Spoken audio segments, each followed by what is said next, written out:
Welcome to the Silent Empires. Tonight, step into the world of Ricky Ross, the man they called times Freeway Rick Asterisk, who rose from the streets of Los Angeles to build one of the most powerful drug empires in American history. From humble beginnings to the height of the crack era, his empire grew in silence, but shook the nation to its core. As you close your eyes, picture the neon glow of L.A. nights, the quiet deals that changed cities, and the rise and fall of a man who turned street smarts into a criminal legacy. Before we begin, share your city and the time you're listening in the comments. I always enjoy seeing where these stories reach. And if you enjoy sleeping stories of gangsters and forgotten empires, don't forget to subscribe and join our family. And also, like this video. Your support truly motivates us to keep bringing you these untold stories. Now, settle in, and let the streets of the past whisper you to sleep. Ricky came into the world far from the boulevards that later defined him. He began life in small-town Texas, where heat clung to the screen door, and elders talked slow on porches. He didn't stay long. His family carried him west as a toddler, trading red dirt for the concrete and palm trees of Los Angeles. The move felt like a rebirth he was too young to name. The city washed over him in colors and clamor. Buses sighing at stops, vendors calling out prices, the sing-song of ice cream trucks turning corners after school. Home was a rented place, tidy but modest, where a mother did her best, budgets were tight, and every dollar tried to stretch a little further than it ought to. In the neighborhood, caution and companionship lived side by side. Older kids taught shortcuts through alleys. Mothers across the block watched with a collective eye. People worked as custodians, cooks, mechanics, nurses' aides, and when shifts ran late, cousins or neighbors filled in. Ricky noticed the pride in that. He also noticed what people whispered, that some men on the corners had money that seemed to come from nowhere. Flashy cars rolled through, paint shining like wet candy in the sun, music thumping from their doors. Kids craned their necks as those cars passed, trying to glimpse a future. At school, Ricky found something that felt like freedom. A gym teacher put a tennis racket into his hands, and the weight of it steadied him. On the court, rules were clear. Footwork had to be clean. Focus had to be fierce. A single ball held destiny in its spin. He practiced until his wrist ached, smacking serves against a handball wall when no partner showed up. Coaches took note. He had quick feet, a relentless motor, and that calm that shows up in tight points. He started to carry himself like someone with a plan. The plan stumbled where letters lived. Reading was a tangle. He could memorize, he could mimic, and he could learn by watching. But paragraphs made him feel small. He hid it as long as a kid can hide a thing like that. Teammates joked about skipping study hall, but he actually feared it. When scholarship talk started words like college, recruiters, opportunities, he tried to smile along. When the truth landed eligibility would require grades, he couldn't earn without decoding those pages. It hit like a racket to the ribs. Dreams can be fragile things. Sometimes they crack quietly, no shatter, just a small sound only the dreamer hears. After graduation, he hovered between hope and hunger. He hustled odd jobs, sweeping hair in a barber shop, washing cars, moving furniture, but nothing lasted or paid enough to help his mother breathe easier. Nights stretched long, and the city offered its other curriculum. Friends brought news. There was a substance traveling through the streets, white and tidy at first. Small bags passed between fingers that shook with excitement or need. Ricky was curious, wary, and broke. He had never been a fighter, never chased chaos.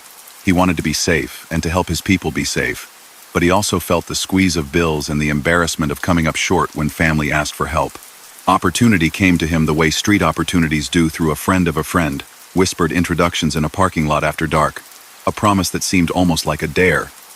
He tried to keep it small. He found people who bought, and people who sold, and stood in the middle. He didn't think of himself as a criminal at first. He thought of himself as a broker, a facilitator, someone handling goods that the world around him had already decided would move with or without him. He told himself he'd get out once he saved enough. Many people tell themselves that, and very few find the exit. Los Angeles in those years was undergoing a storm. Powder turned to small, smokable rocks that changed the market overnight. Demand exploded. Street corners became marketplaces that never closed. The record should be clear. What followed damaged families, schools, city blocks, entire zip codes. People lost health and time and trust. Even those who made money learned that cash flows like a flash flood. It rushes through but leaves mud in the living room.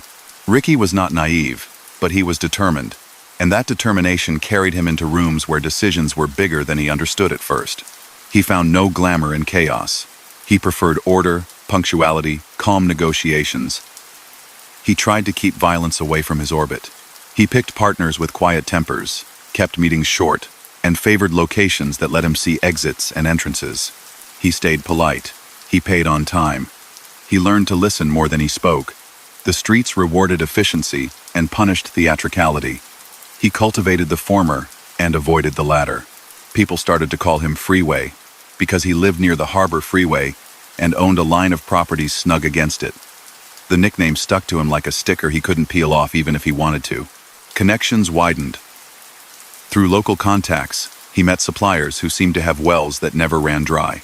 One man in particular, an immigrant with polished shoes and a careful smile, showed up with prices that baffled competitors. Years later, journalists would trace that man's network back to political conflicts far from Los Angeles, connecting street sales to international plots. Those reports stirred controversy and arguments that still haven't settled.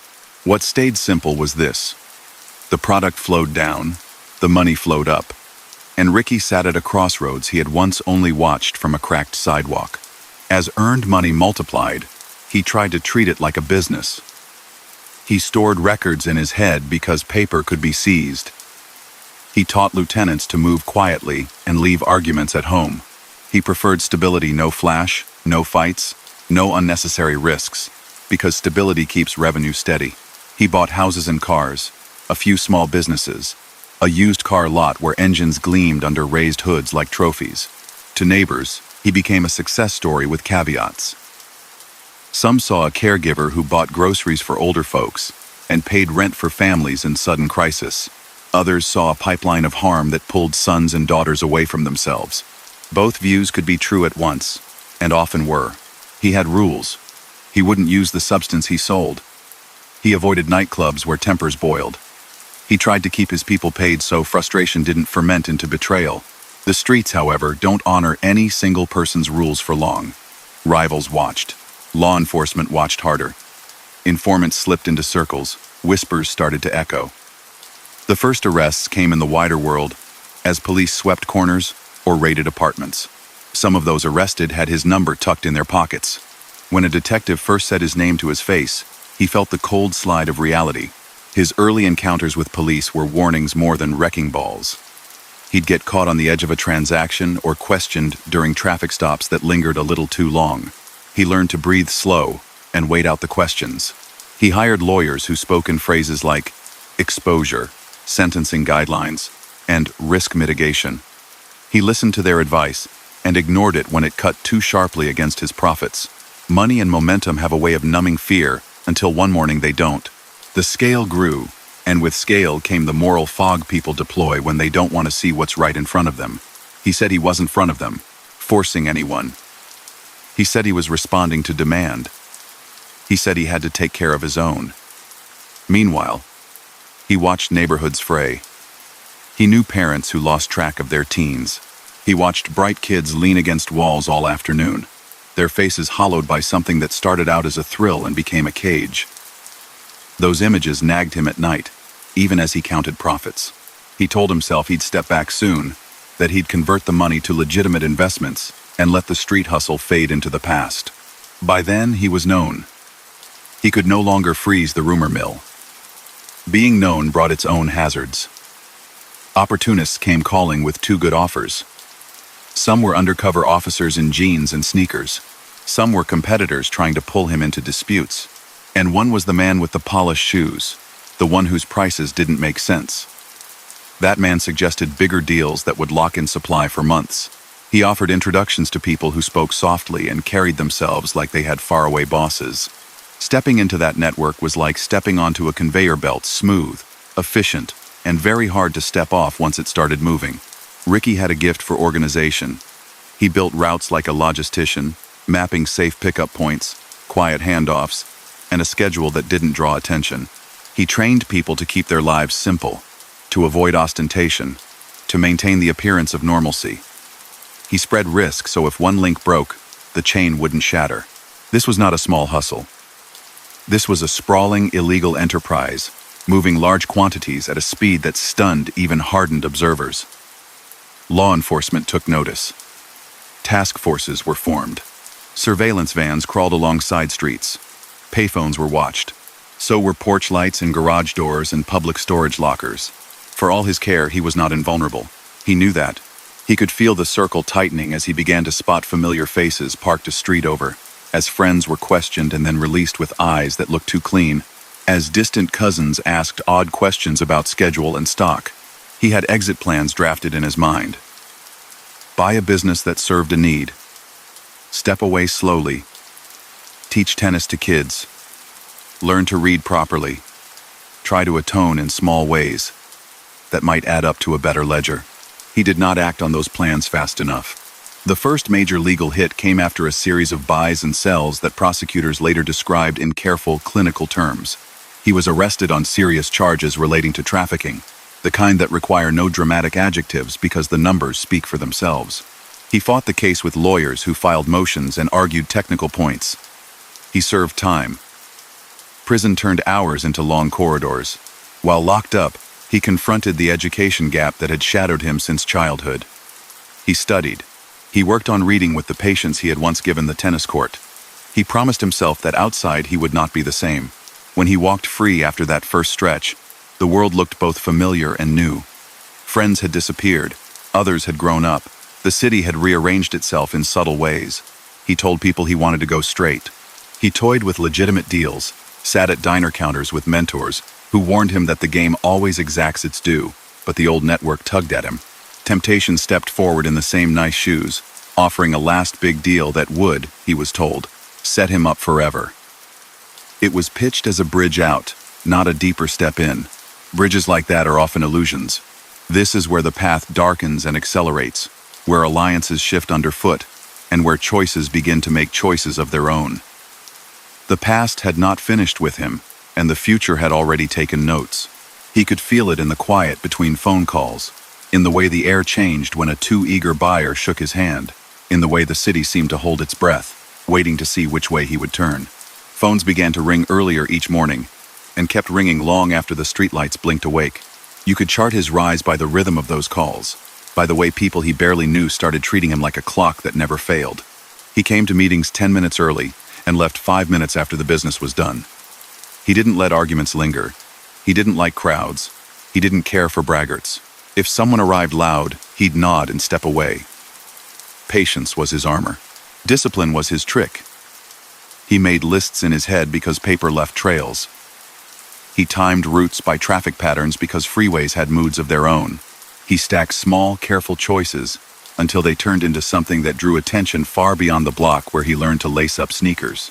By the time the new form of the drug roared through Los Angeles, he had already learned the basics of supply and demand. What arrived next didn't feel like business anymore. It felt like weather. The demand was sudden and wild, and it lifted some people like wind lifts kites, then slammed them down again. Corners became crowded markets. Apartment bells chimed night and day. Some neighbors shut their doors harder and prayed the storm would pass. Others stepped into it, thinking they could touch the current and step out clean.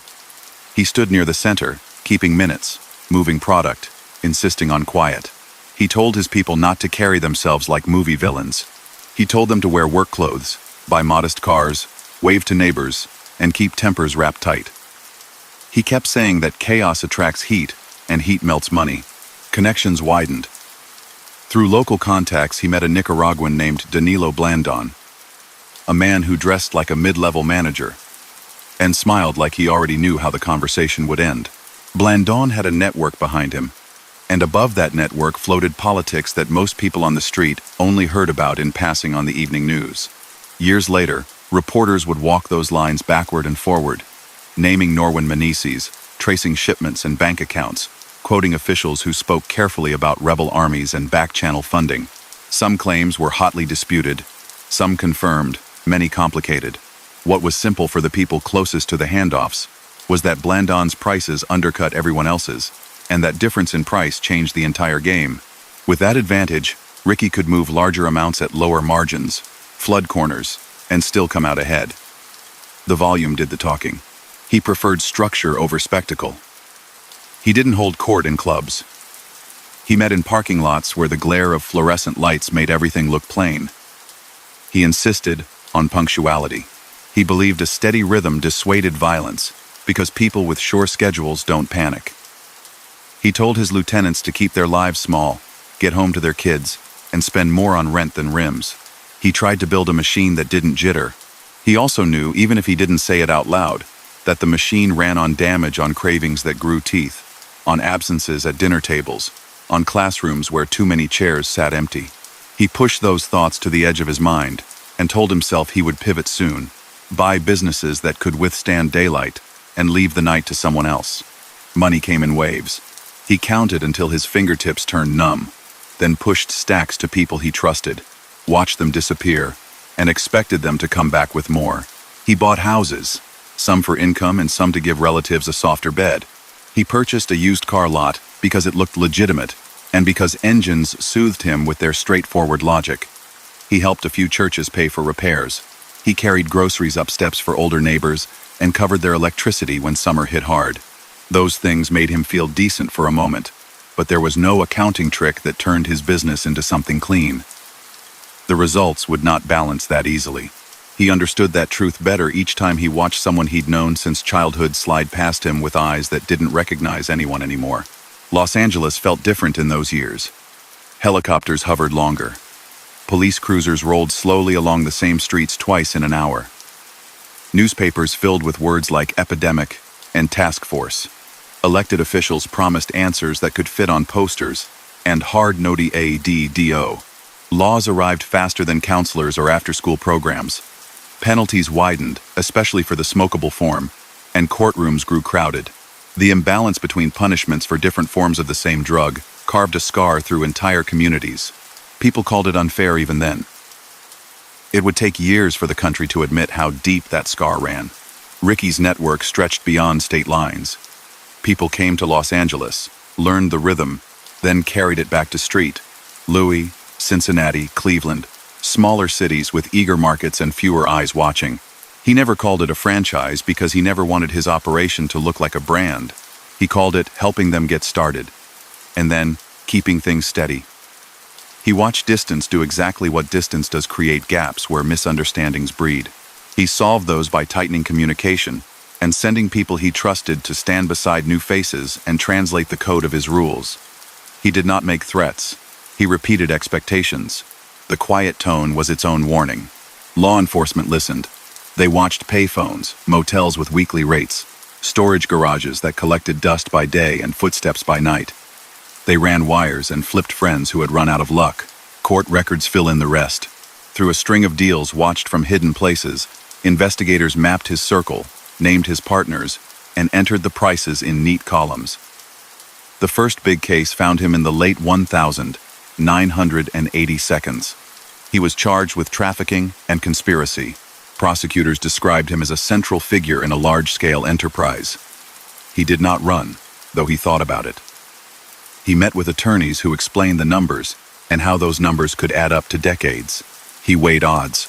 He pled to charges that would still cost him years. He went in. Prison slowed everything to a crawl. Metal doors and concrete beds, and time measured by counts and chow lines. The first weeks rattled him because he had lived on motion, and stillness felt like surrender. Then routine took shape. He exercised every day. He listened more than he spoke.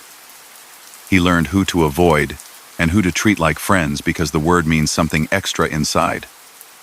He also faced the thing he had dodged since boyhood. He began to learn to read.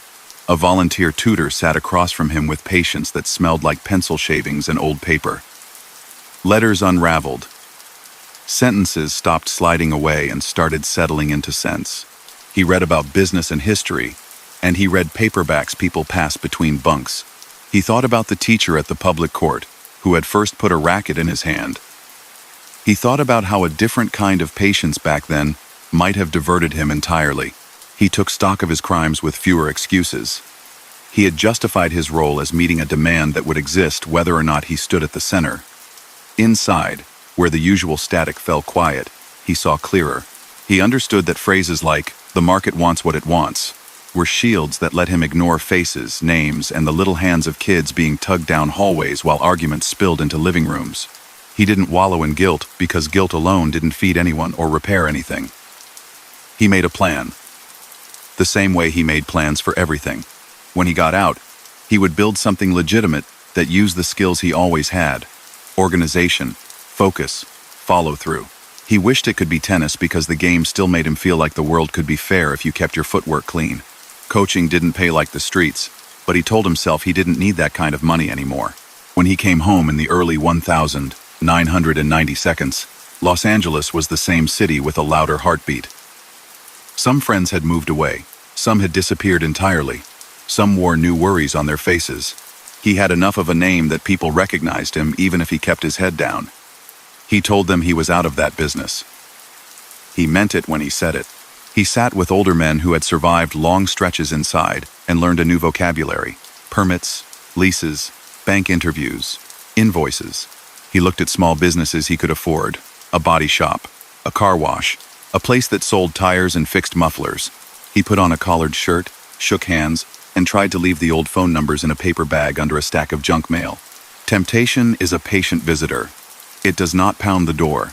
It calls and says, "Just this once." It shows up dressed better than last time and offers a deal that seems like a bridge out, not a step back in. That was how the old supplier appeared again, Blandon. No longer just a man with low prices, but a man with ties to agents in cases he could not see from the outside. What Ricky did not know at first was that Blandon had become an informant. The same network that once extended his reach now pulled him toward a trap. Phone calls were recorded. Meetings were planned with microphones humming nearby. A quantity was named that would guarantee a headline. A location was chosen that would give cameras a clean line of sight. He told himself he was being careful. He told himself he would walk away if anything felt off. He also told himself, again, that this last swing would set him up to be finished for good. While that line was being cast, he tried to keep his days steady. He took meetings about honest investments. He visited schools to talk casually with kids who reminded him of himself at 14, skinny, alert, ready to run if a siren sounded too close. He told them to pick sports or music or trade skills, and to cling to them the way a climber clings to a line. He did not preach because he never liked being preached at. His warning sounded like this: if you step in, it doesn't let go. He spoke from inside a new promise he was making to himself. One he wanted to keep. Law enforcement had more resources than before, more coordination across agencies, more patience. The sting grew slowly, not like in movies where everything happens in a fast montage. Agents filed paperwork, arranged travel, rehearsed what they would say, waited for green lights from supervisors, and reminded one another that this case involved a man who had once stood near the center of a crisis that swept through countless homes. They did not want him to slip away because of a misstep. They wanted the record to be straight and to hold. Meanwhile, a journalist in Northern California was piecing together a story that would later explode across front pages, linking the drug that mangled neighborhoods to faraway wars. Names appeared that Ricky knew, names he had shaken hands with. That reporter's work would become a national controversy. Some praised it as fearless, others attacked it as flawed. A federal watchdog would later publish reports that found failures in oversight without endorsing the harshest claims. Those debates lived in boardrooms, newsrooms, and hearings. On the street, the story had already been lived. Ricky, stepping closer to the sting without seeing it, felt both the weight of the past and the pull of a future he still believed he could shape. He didn't carry guns. He didn't order beatings. He had always tried to keep those things away from his daily life. That didn't make what he did victimless. He knew that too. His crimes were large because they moved through so many hands and into so many lungs. He had amassed, by his own accounting later on, daily gross revenues that reached into the millions at the peak. He had run crews in multiple states. He had taken part in conspiracies to distribute narcotics on a scale that prosecutors measured with pallets and calculators. These are facts, he admitted. He didn't try to dress them up as hustling genius when he finally told his story. He called them what they were. There was another truth he carried. He had a gift for leadership that could have flourished anywhere the rules rewarded consistency and nerve. He thought about that each night. lying awake, counting the beat of the city outside his window. He wondered if a different teacher, a different counselor, a different door might have shifted him a few degrees toward a life with fewer sirens. He didn't blame the world for his choices. He also didn't ignore the shortages that pressed his friends into corners, where they believed their only ticket out was one he ended up selling. The day the deal that would unravel him finally moved from planning to action, the air felt ordinary. That's how turning points often feel while you live them. He woke, ate, made a few calls that sounded like any other calls, and checked on someone's kid who had twisted an ankle at practice. He drove a car that wouldn't turn heads. He wore clothes that wouldn't make a stranger look twice. He went to a meeting knowing the numbers, knowing the faces he expected to see, and believing he could spot trouble before it spotted him. He believed he could still choose the moment to step away. Outside, somewhere not far, a cameraman adjusted a lens, and agents softened their voices, because the clock that had been ticking toward this hour for months had just about run out. He pulled into the lot with the sun straight above him so there were no long shadows to hide in. The place was a strip of concrete behind a row of businesses that closed early on weekdays. Fluorescent tubes buzzed over the doors and made everything look the same shade of pale. He sat for a minute with the engine off, listening to traffic on a road a block away. He watched a gull walk along a roofline like a sentry. He told himself to keep his senses open and his decisions clean. The phone on the seat beside him lit up once, then settled. He left it there, stepped out, and kept his hands visible. A habit learned over years of living in rooms where too many people were watching. The first face he saw wore familiarity like a mask. The smile was practiced. The posture was too eager. The numbers were right. The timing less so. He stayed polite, asked the usual questions, kept voice and gaze even. Minutes stretched thin. He sensed strange distance in eyes that should have shown warmer given their history. Then the sound arrived. That always means the moment has turned. Boots. Commands. The sweep of bodies, moving as one. He lifted his arms and didn't argue. He had never believed in dramatic last stands because stubbornness against a wall only injures the stubborn. Cold cuffs felt like the closing of a chapter he had been annotating for years in his mind, and never quite finished. At the field office, fluorescent lights buzzed again. They always do. Paperwork stacked up around him, names and charges spelled out in sterile phrases. He asked for a lawyer. He knew the protocol. He focused on breathing, on keeping his face unreadable, on refusing to decorate the silence with nervous talk. Hours passed with a rhythm he recognized. Questions wrapped in casual tone, pauses that invited him to fill the space, a hint that cooperation could shape the future. He kept it simple. He gave his name and asked for counsel again. Word reached him about the role of the man who had drawn him back into the deal. The supplier with the careful smile, Danilo Blandon, had been working with federal agents. He wasn't shocked so much as tired. He had always told his own people that trust is a variable, not a constant, and that in their world alliances could flip like a switch no matter how calmly everyone spoke. Knowing didn't dull the sting. They had broken bread together. They had traded chances and risks. Now Blandon would point across a courtroom at the man he once called a partner and explain, under oath, how shipments moved and money returned, and why this case should end with a sentence measured in decades. The indictment landed in blunt language: conspiracy, possession with intent, quantities that erased doubts about whether this was about street-level bargains.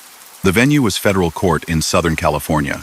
He had already served time on an earlier case out of the Midwest, a stretch that taught him the shape of a day inside and gave him space to unravel the knot of words on a page. This new case was bigger, heavier, designed to anchor him. Prosecutors built timelines from recorded calls. They matched phone numbers to homes, cars, and storage units. They entered maps that drew lines between cities where his network had taken root. They numbered transactions. They let the quantities speak as if they were witnesses with perfect memory. His defense team met with him in a small room with a table that wobbled. They laid out options: fight the recordings and stake everything on cross-examining a cooperator with his own reasons to shade the truth. Argue that he had been lured back in by a man acting on behalf of the government. Offered a deal so sweet it would tempt even someone trying to stay clean. Push entrapment. But that strategy, they cautioned, rarely wins. Prosecutors would reply that the government didn't create his predisposition. that his past showed how ready he was whenever a door opened. The lawyers advised that a plea could shave years off, but the mandatory minimums, the prior convictions on his record, and the weight of the new deal made the floor of that new room very high. The trial moved forward. The room was quiet except for the court reporter's steady tapping and the occasional creak of benches as spectators shifted. Blandon took the stand, and in calm tones he traced a line from border connections to neighborhood blocks. He explained his own cooperation agreements, the payments he received for being useful, and the differences between his role before and after he started working with agents. He spoke of Norwin Menezes, the man once called the kingpin in some reports, and he nodded to politics that hovered behind the ledger money, moving to support fighters in a far country with a name that filled the news in the 1,980 seconds. The defense pressed him about deals with the government, about motivations, about memory. He held his composure and his story. Agents testified about surveillance, about code words that didn't really hide meaning, about how informants are managed, about recordings that clicked on and captured voices people imagined were safe in cars or on payphones. Jurors listened, took notes, and tried to assemble a movie from still photographs and lists. The defense asked them to see the bait, to consider whether the government had extended an opportunity so unusual it became irresistible. In closing, prosecutors returned to the scale of it, to the way quantities erase questions.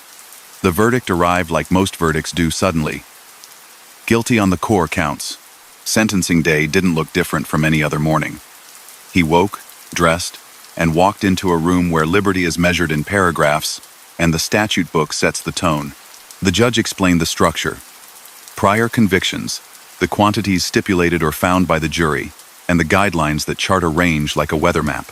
His past opened a door to a penalty so harsh it stunned even him, though he had known it was possible. Life. He watched the words leave the judge's mouth and hang in the air. He thought about his mother, about the coach with the can of balls on the public court, about the little apartments he had paid for each time a cousin needed a place to land. He thought about the other side of that ledger too, and the faces that had slid away into the night, and he let himself feel the full shape of what he had done. Around the same time, outside the courthouse and far beyond it, a reporter named Gary Webb had begun publishing a series that mapped a story many had sensed and few had traced. The link between Nicaraguan suppliers tied to Contra rebels and the flood of crack into American cities, especially Los Angeles.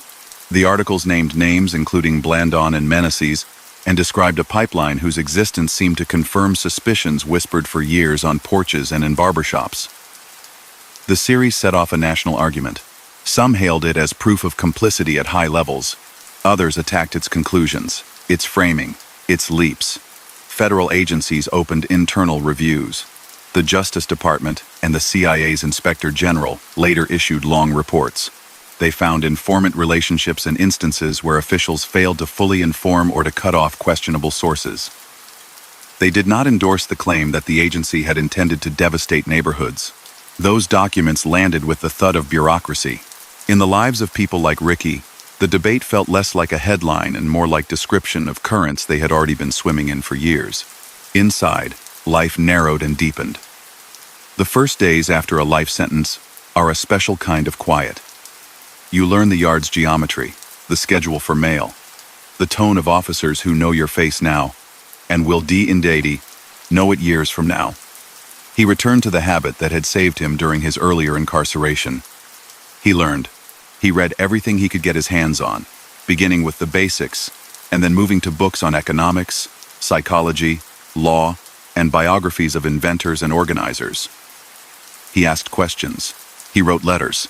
He practiced explaining complicated ideas in plain language, because that was the only way to hold a room together after dinner when men needed stories that didn't leave them in the dark. He watched younger prisoners arrive with the stunned look he recognized from his first time. He taught them the small skills of survival. Keep your area clean, your words solid, your head down when foolishness starts. He told them to take classes, to meet tutors halfway, to let literacy rewire the way a day feels. He didn't glamorize anything about the path that brought him there. He didn't shrink from describing the damage either. He tried to be a steady voice. Many afternoons he could be found on the yard, showing footwork drills he had learned as a teen, sliding and recovering, planting and pushing off, teaching balance as a metaphor as much as a movement. He filed appeals with the help of attorneys who believed that the way his sentence had been calculated deserved another look. Changes in sentencing law and the evolving view of how certain prior convictions should count created openings. He read the filings line by line and learned to recognize the architecture of legal arguments. Years stacked up while the courts moved at their careful pace. He took vocational training. He learned to draft a business plan. He tutored others in the education wing and kept track of milestones. The first time a man read a letter from his child without help, the day someone passed a test that opened the door to college classes, paid for by determination, and by a program with a modest budget and large ambitions. The world outside kept changing. The crack versus powder disparity that had shaped sentences in the late 1980 seconds and 1990 seconds drew more critics, including judges. Lawmakers debated reforms. Some passed. The internet exploded, carrying his name into forums where people argued about his legacy, about whether he was emblematic of systematic failure or personal greed, about whether redemption is a right or a gift. He could not control any of that. He could control only his routine and the way he used his time. He did not pretend he was innocent. He never said he had been framed. He conceded that he had chosen to step into a market that injured people who looked like him and lived near him. He explained, when asked, that his decision-making had been shaped by a mixture of ambition, scarcity, and a skewed sense of what counted as success. He said that the skills he used, organization, calm in tight moments, the ability to motivate a team, were neutral tools that he had applied in a harmful context. He vowed to apply them differently if given another chance. Family visits stitched together years that might otherwise have come apart. He met nieces and nephews who were toddlers when he went in, and were nearly grown by the time their parents walked them through metal detectors. He apologized without conditions. He didn't ask them to carry his past. He asked them to help him shape a present that would prepare him for a life beyond fences, if that day ever arrived. He kept his voice low, his promises realistic. If he ever saw daylight as a free man again, he would build businesses that hired instead of harmed, mentor kids who loved a sport or a trade, and speak candidly about the trap he had walked into with eyes open. The appeal that mattered most began to generate heat in the mid-2000s. Lawyers argued that the life term had been constructed on enhancements that, under current law, would land him somewhere below forever. Judges listened. A resentencing hearing was set. In that room, years after the first day he had heard the word life applied to him, the math changed. The court acknowledged both the seriousness of his crimes and the work he had done inside. The new number still stretched long, but it had an end. That difference changed the air he breathed. Knowing a release date exists, that a morning will come when you gather your things, sign papers, and step toward a gate alters the way a man walks. He increased his mentoring. He started sketching plans for re-entry, where to live, how to find income without slipping, who to call for guidance about permits and licenses, which neighborhoods needed programs the most. He thought about a classroom with beat-up rackets and kids whose ankles moved lightly. He thought about small storefronts on streets he knew by heart, spaces that could hold an auto detailer, a marketing office, a modest cafe with long tables where adults could meet to plan ventures that didn't require low light and lookouts. He marked the day 1 year out, then 6 months, then 3. At night, when the tier was quiet, he looked back in a way that didn't let nostalgia blur the true shape of the past. He took ownership of the choices that brought him there. He refused to let shame write the last line. He looked forward with a stubborn patience that had always been his strongest asset. He believed he could build an honest life at 50 the way he once built a criminal enterprise at 25. The plan would require humility, relentless effort, and a willingness to start small. He had learned to respect small steps. When the gate finally opened in 2009 and he stepped through, the sky looked bigger than he remembered. The air felt busy in a way that made him smile. He carried out boxes of papers and notebooks, letters, clippings, and drafts of speeches he wanted to give to kids who might listen. He walked into a world in which his name was both a caution and a brand, and he would soon learn how those two things could push against each other. He also walked into a life where mistakes could be made in daylight, corrected, and then turned into lessons without anyone getting hurt. He breathed deep, nodded thanks to the sky he'd been watching through mesh for years, and set about keeping a promise he had repeated to himself each morning inside. Do the next thing right, and let the rest follow. Freedom came with a checklist. He signed for his property, folded clothes into a small duffel, and stepped into air that didn't taste like metal. A van took him to a halfway house with shared rooms and firm rules. Curfew, job search logs, a counselor who spoke in a voice built for steadying nerves. He didn't mind the structure. He'd learned to live inside schedules. Mornings started early with quiet stretches, a notebook, and a promise to move only in directions that wouldn't send him back. He walked blocks he used to drive, learning the city's new edges. Billboards had turned into screens. Payphones were ghosts. Everyone stared at tiny glass rectangles and typed with their thumbs. He bought a simple phone and practiced like it was a foreign language. He wrote down passwords like they were locker combinations and laughed at himself when a map on a screen corrected him mid-stride. He set up meetings with people who knew how to build something without cutting corners. A retired teacher in South Los Angeles helped him polish a resume that didn't hide the truth. A small business coach showed him how to write a plan with real numbers, not daydream arithmetic. He sat in city offices and learned to fill out forms with boxes asking for things he'd never had to think about: occupancy limits, insurance riders, tax IDs. He missed the speed of the world he'd left, the way a call could turn into cash by nightfall. He didn't miss the weight that came with it. Slow felt honest. The first times he stood in front of kids, he kept it plain. He told them where he came from, what he chased, what it cost, and what it cost other people. He didn't use scare tactics. He didn't need them. He described time in terms of birthdays missed and women who stopped visiting because the waiting wore them out. He stressed the small decisions that pile up. Who you ride with, whether you skip class and then skip again, whether you listen when someone you respect tells you a shortcut has a price. He warned them that charm can sell anything, including a trap. He asked them what they wanted, and then he kept asking until an answer came that sounded like their own. A different kind of storm met him, on sidewalks and in comment sections. People asked about the name he shared with a famous rapper who wore it like armor on album covers. Kids who recognized the stage name first would point and say it with a grin. He smiled back and said, "I'm the one before the songs." Reporters called. He decided he didn't want to fight, but he did want to stand up for the life attached to that name. Lawyers drafted filings. In 2010, he sued the artist and the labels in California, arguing that his identity had been turned into a costume without permission. The other side answered with the First Amendment and with calendars that said he had waited too long to object. Courts listened and ruled. He lost. He appealed. He lost again in 2013. He didn't waste time sulking. He doubled down on a different strategy. Tell his own story so fully that no one could mistake who he was. He started small ventures that taught him patience without sucker punches. He booked speaking dates in school auditoriums, community centers, and churches that let him use basement rooms for free. He sold t-shirts at fold-up tables after talks, each shirt a hand-to-hand conversation that paid for gas to the next city. He consulted on scripts and documentaries when producers wanted accuracy more than drama. He sat on panels with health workers, EXO officers, and organizers who had battled the same crisis from different angles. He learned to say no to deals that sounded shiny and thin. He kept contracts short and his questions blunt. If the numbers didn't make sense on paper, they wouldn't make sense at all. He put time where his regrets lived. He went back to blocks where he had once run routes, not to be applauded but to listen.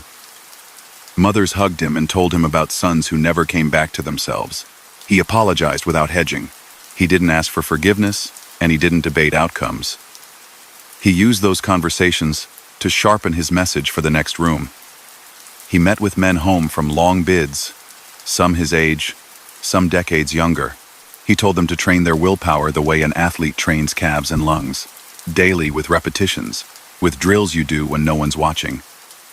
He watched them take his advice and watched some ignore it. He understood both responses because he had lived inside both. Policy moved while he moved. In 2010, Congress cut the sentencing gap between powder and crack. The change didn't fix everything, but it acknowledged a wrong. He spoke about that shift on radio shows that wanted more than a headline. He told listeners that laws had played a role in shredding families, and that repairing the damage would take more than new ratios. Jobs mattered. Schools mattered. Mentors mattered. He pushed for re-entry programs that didn't end after one meeting where someone handed you a pamphlet and a pep talk. He kept saying that the opposite of being trapped isn't luck. It's structure that supports a better choice. He returned to the tennis court with kids who were learning footwork and patience at the same time. He stood at the baseline and explained the calm that wins long points. He laughed when a ball floated high, and then he showed how to move, plant, and drive through the next shot. He told them that the quiet you learn on a court transfers to the rest of your hours. He told them the truth about his racket dream and how it slipped away because he couldn't conquer the page. He challenged them to read out loud without embarrassment and promised that the first pages are the hardest, and then something clicks. A writer sat with him at his kitchen table and asked questions that cut past polish. He wanted the book to read like he talked, direct, unadorned, accountable. He dug through memory he'd organized in prison notebooks, matching dates with court records to keep the account straight. He didn't skip the parts that hurt. He described early deals that felt harmless and how they became a network that hurt strangers in houses he never visited. He owned the decisions that made him rich and then locked him in. He called people who had stood beside him and asked for permission to use their stories. Some agreed. Some said no. He accepted both answers because consent matters when you're telling a life that isn't only yours. Documentary crews followed him for stretches, filming in cars and hallways and backyards where kids shot baskets near laundry lines. He walked the camera past freeway ramps and warehouses and vacant lots that used to be full. He visited the courthouse where he had heard the word life, and he let the lens catch his face when he looked up at the same fluorescent glare and shook his head at how ordinary the ceiling looked. In 2014, a film about him reached cable screens and festival seats. Viewers sent messages that started with "I didn't know" and ended with "I see it differently now." He kept his replies humble. He said thank you, and then he returned to the next talk, the next class, the next meeting with a kid who needed a ride to a job interview. The internet gave him a megaphone and a maze. He opened accounts and learned to type fast enough to keep up with replies. He posted old photos that told parts of the story words can't touch. He answered questions about the business he had run and pivoted quickly to the business he was building. He corrected myths. He didn't claim perfection. He blocked trolls and engaged critics who came in good faith. He learned to spot the difference. He used the same skills he had used before: pattern recognition, time management, a steady tone, only now they helped him build instead of break. Not every move worked. A promoter booked him for a speaking tour and botched logistics so badly that 2 stops never happened. He ate the loss, apologized to the crowds, and swore to sign off on details himself from then on. A partner promised distribution for a product line and fell behind. He learned how to enforce a contract without blowing up a bridge he might need later. He made it a rule to sit across from anyone who would carry his name into a room and to keep the handshake only after the terms survived an honest argument. He made a point of staying visible in places that had once been the backdrop to his worst choices. He picked up trash during community cleanups and took group photos with teens who had better things to do than give a stranger grief. He met pastors and principals, barbers and basketball coaches, the people who hold neighborhoods together one kid at a time. He asked what they needed. He tried to deliver something concrete: a van ride, a laptop, a check to cover uniforms, a list of contacts who could say yes when a young person called. Every time he retold the arc of his life, he added a detail that anchored the story in facts. He named the charges he had pled to and the years he had served. He cited the quantities that prosecutors introduced at trial and didn't pretend the numbers were foggy. He summarized the courtroom testimony about Contra connections and repeated the official findings that complicated the boldest claims. He took care not to make himself a martyr or a mastermind. He called himself what he was: a man who built a massive illegal enterprise, paid for it with time, learned to read while locked away, and chose to spend his remaining years pushing people away from the trap he had once helped set. A strange thing happened as the months stacked into years. The same name that had chased him sometimes as praise, sometimes as accusation, began to turn into a door he could hold open for others. People reached out with business ideas that didn't require secrecy. He mentored startup founders who had products but no plan.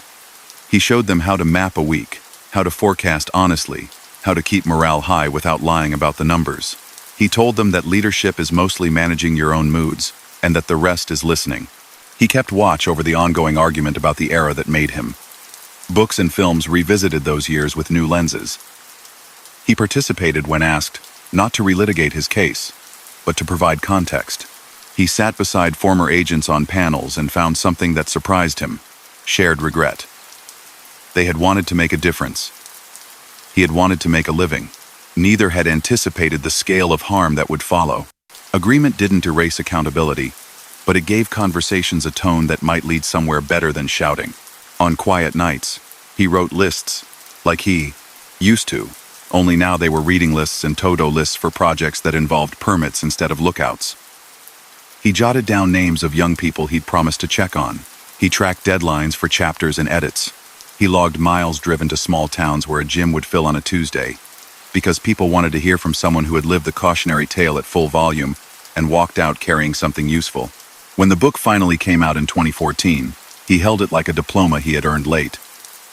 The cover carried his face, and his name spelled the way his mother wrote it on notes for school. He read paragraphs out loud to audiences and felt the odd joy of recognizing his own sentences in print. Reviews landed. Some praised the candor. A few said he didn't go far enough. He listened, absorbed what mattered, and kept moving. The point wasn't to win arguments. It was to keep someone from stepping where he had stepped. Interest gathered around a new frontier that made him pause. Legal cannabis. States were changing laws. Entrepreneurs were stepping into a space that had once been a pipeline to prison for people who looked like him. He talked with advocates who argued that those hurt by prohibition should have a fair share of the profits in the new industry. He didn't rush. He studied licensing, taxation, compliance, the unglamorous parts that decide whether a venture survives daylight. He told people he would only attach his name to something that created jobs and respected rules. The irony wasn't lost on him. He held it lightly and kept thinking. By then, he had become a familiar figure at conferences, in classrooms, and on screens where long interviews let him go deeper than a soundbite. He talked about literacy as liberation. He preached patience the way others preach hustle. He pointed out that success without ethics is just speed, and speed without direction is a crash. He laughed easily and told stories that made people lean in, not to be dazzled by a past he refused to glamorize, but to see clearly how choices compound. A man who once counted days by chow lines now counted them by promises kept. He didn't romanticize redemption. He measured it in early alarms, in miles driven to talk to 20 kids when he'd hoped for 200, in the unflashy work of learning new rules and following them. He could feel a new chapter lifting under his feet. He had survived the arc from ambition to wreckage to humility. What came next would test whether he could turn cautionary wisdom into durable good, not for a week or a season, but for the long haul he used to avoid. He woke each day before the sun and let quiet fill the kitchen while water boiled for tea. He wrote in a spiral notebook the way he had in a cell. Only now the lists were about appointments, invoices, routes to schools that had invited him to talk, and names of people he had promised to call back. He had lived fast once. Now he practiced living steady. He learned that steadiness repeated long enough becomes strength. Travel became his classroom. He returned to cities where his old routes had once stretched, places like Cincinnati and St. Louis. Only this time he walked into auditoriums with a microphone instead of backlots with a duffel. He told crowds how the network had grown, how he'd turned a neighborhood hustle into a multi-state operation, how he'd used rental houses and used car lots as cover, how he'd trained crews to move product, collect payment, and keep tempers low. He said plainly that the money felt like a victory until he understood, too late, that it was bought with other people's losses. He outlined the charges he'd faced: conspiracy to distribute cocaine, possession with intent, prior felonies that had increased his exposure, a federal life sentence that landed after a sting organized by a supplier who had become an informant. He didn't dress those facts in drama. He let the truth sit in the room. He built a rhythm to his days that kept him honest. Morning workouts, emails answered, phone calls returned, afternoons in classrooms or community centers, evenings spent drafting chapters, reviewing contracts, or sitting with entrepreneurs who wanted advice. He told them to write their plans longhand before they typed them. He told them to test their numbers against reality, not wishful thinking. He taught them to watch cash flow the way a point guard watches the floor. He reminded them that debt can be a leash if you don't tie it tight. He didn't sugarcoat how hard it is to build something clean when your first lessons came from a dirty market. He insisted it could be done. The lawsuit over his name played out and closed without the outcome he wanted. He accepted it and pushed forward. The way through, he decided, was not to wrestle over labels but to make his story impossible to confuse with anyone else's. He kept showing up, in person and on camera, explaining how he had become Freeway, not through music but because he lived near the Harbor Freeway and owned properties lined up along its concrete river. He explained how he had avoided personal use even while he sold, how he had preferred order over flash, how he had tried to keep violence away from his operation even while acknowledging that the harm he trafficked did not require bullets to be real. He visited juvenile halls and read with kids who reminded him of himself at 14, bright and restless with a thin patience for books. He walked them through paragraphs and let them win small victories. He said learning to read as a grown man had been one of the hardest things he'd done and one of the few that made everything else possible. He told them that literacy unlocks doors nobody mentions when they're trying to sell you shortcuts. He promised them that stumbling through the first pages would lead to entire rooms opening up, rooms where you could argue for yourself, set terms, and see traps before you stepped into them. After the book arrived in readers' hands, he moved through a year of airports and rental cars, church basements, and library auditoriums. He signed copies for grandmothers who said they had lost grandchildren to the same drug he had once sold. He let their grief rest in his hands. He apologized without excuses. He hugged fathers who admitted they had once bought from him and had clawed their way back to sobriety.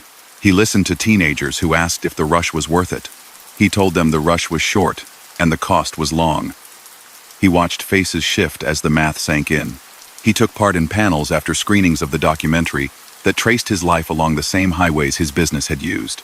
Viewers asked about Gary Webb, about what the reporter got right, and what the official investigations later said. He answered carefully. He recounted the record. Blandon and Menezes had been informants. The flow of money and product intersected with political battles in Central America. Internal reviews later found failures in oversight and communication, but stopped short of saying anyone in the government intended the street disaster that followed. He said that, to people living through it, the distinction sometimes felt academic, but that the facts mattered and had to be spoken clearly, not bent for effect. He remembered too well what happened when stories got shaped to fit easy plots. A new wave rose while he spoke. States began to legalize cannabis. The irony was thick enough to taste. He had seen people he knew spend years inside for small amounts. Now billboards advertised dispensaries like cafes. He decided to walk into that world slowly, with care.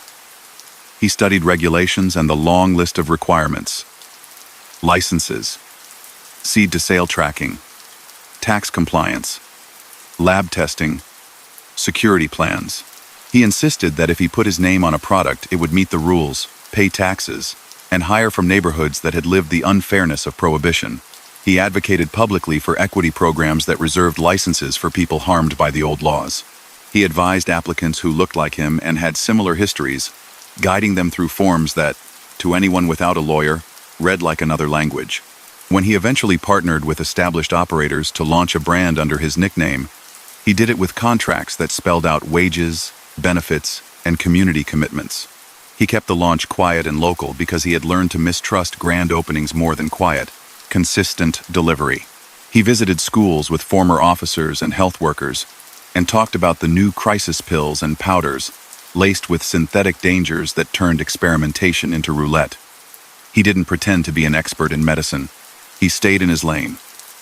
Choices, markets, the way pressure and scarcity make bad ideas look like plans.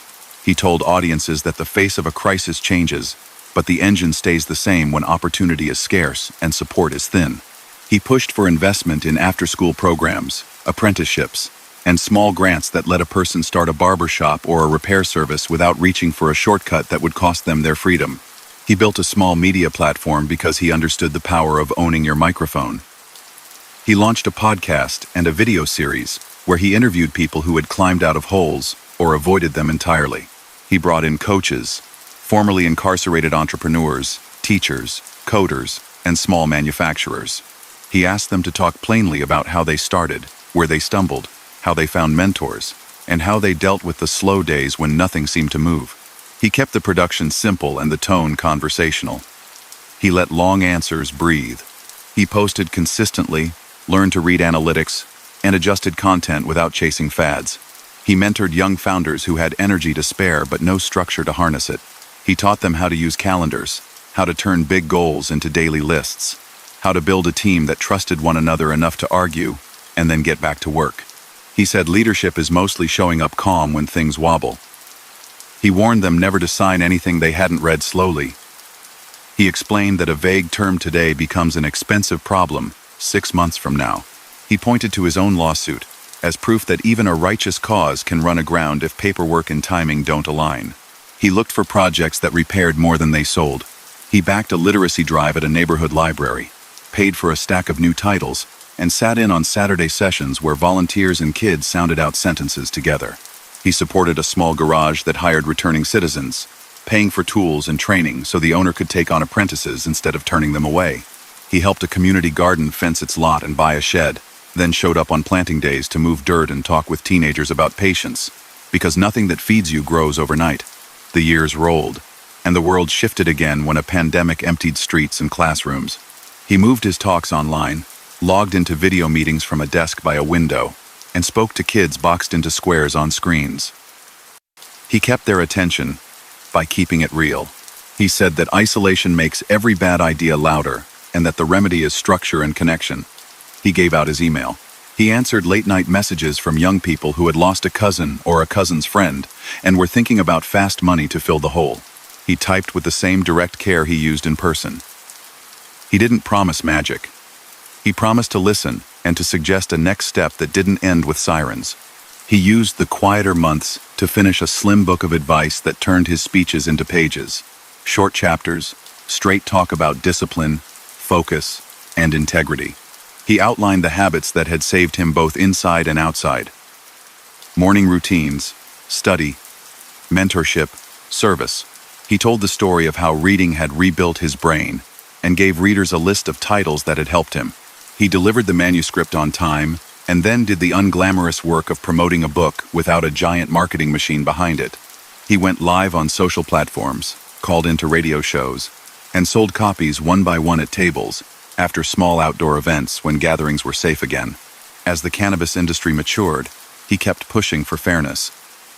He showed up at city meetings where regulations were being reviewed. He argued for lowering barriers that kept license fees out of reach for the very people equity programs were meant to help. He urged banks to find compliant ways to serve businesses in the space so owners didn't have to operate in cash, a setup that invites the very risks legalization was supposed to reduce. He didn't claim the industry was perfect or easy. He said it was a chance to correct a past wrong if the rules were written with that goal in mind and enforced with consistency. He used his platform to defend people whose cases resembled his own past. Defendants facing long terms for nonviolent drug offenses. He didn't campaign for open gates. He campaigned for proportionality and for pathways home when people showed genuine change. He wrote letters in support of clemency petitions, explaining how work and mentorship had transformed men he knew. He celebrated from his kitchen table when families sent photos from outside a prison gate, the kind of picture he had taken himself in 2009. He saved those images like talismans and got back to work. He learned to accept that he would always carry contradictions. He was a man who had harmed and then tried to heal, a former trafficker working in an industry that had once been a direct route to prison for his peers, an exo-felon who taught business ethics. He didn't hide from those contradictions. He named them and lived through them. He told rooms full of skeptics that he didn't expect applause. He asked only to be measured by his daily choices now. He made room for joy, because a life built only on penance burns out. He played pickup tennis with a rotating crew of teens and old friends whose knees complained. He cooked for family on Sundays and told stories that made the table lean in. He laughed at himself when technology left him behind and let younger people show him how to navigate updates and new apps. He stayed curious. He kept a beginner's mind where it served him and an elder's patience where it helped others. He kept track of public conversations about the era that had shaped him. New shows dramatized the trade and its fallout. He praised the ones that got the texture right and kept an eye on the ones that turned pain into spectacle. When asked, he offered context without inserting himself where he didn't belong. He said that the truth is rarely neat. The pipeline into neighborhoods like his had many sources. Local choices mattered. National policies mattered. Oversight failures mattered. Community resilience mattered too. He rejected narratives that reduced entire decades to a single villain or a single hero. He knew better. He had been there. He stayed in touch with the men he'd mentored inside. Some made it home and stayed home, building small lives that grew into big ones by staying quiet and consistent. Some stumbled. He didn't cut them off when they called embarrassed. He reminded them that falling once doesn't mean the climb is over. He organized a small fund with friends to cover first month's rent and work clothes for people walking back into the world with nothing but a folder of papers and a bus pass.